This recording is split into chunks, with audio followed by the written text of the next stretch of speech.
cancer survivor, breast cancer, ductal carcinoma in situ, stage 2B po ang diagnosis sa akin. I discovered that the best of the king of all herbal supplements is, of course, the young barley powder. As soon as I started taking the barley, my immune system started to get much better, much quicker. I was diagnosed pneumonia or pleural effusion. Then eventually, pag-take ko ng barley, sobrang effective talaga siya. Kasi 2 times a day lang ako nagtitake nun and it really helps talaga. Nung nasa abroad ako, akala ko minupos na ako. Buti na lang, nakilala ko yung product na pure organic barley. Sa awa ng Diyos ngayon, tuloy-tuloy na yung regla ko. Normal na.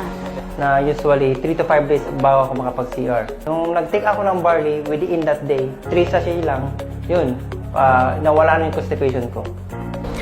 Meron po akong PCOS for 10 years. So before po, irregular yung menstruation ko. And then na-discover ko po itong barley. After 2 months taking barley continuously, naging regular po yung menstruation ko. Thanks to this amazing product. And after that po, itong last April 2019, na-discover po namin na clear na po yung PCOS ko and I'm now 6 months pregnant. I have been struggling for 11 years to conceive. I have PCOS or polycystic ovarian syndrome, and because of this, my ovary and my uterus got filled. So sometime in December, my period was delayed, and that's when I found out that I was pregnant. I am now in my 8th month of pregnancy. Nagkaroon po siya ng heart disease marahil dahil sa paninigarilyo po. After 1 week pa lang po nung nagtitake po siya ng barley powder, nakita na namin kagad yung improvement ng katawan ni mama. Meron na akong episodes of hyperacidity.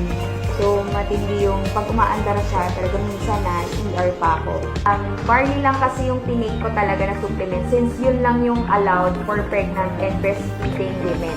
Na-diagnose ako year 2015, November 9, diabetes mellitus 2, type 2. Naghanap ako ng alternate way para paano bumaba ang aking blood sugar. Sa biyaya ng Diyos, after 1.5 months, nakita ko kung gaano ka-epekto ang pure barley. Nagkaroon ako ng bacterial meningitis. Imagine, sa isang napaka-critical na sakit, pero luckily, sobrang thankful lang ako kay God kasi sobrang laking natulong sa akin ng barley kasi prior to that, nag-take na talaga ako ng barley. When I did the tour with my son just a month ago, we brought 2 boxes because the day before I met up with him, even my son was taking it, so we never got sick. So right away, I was coming from a flight.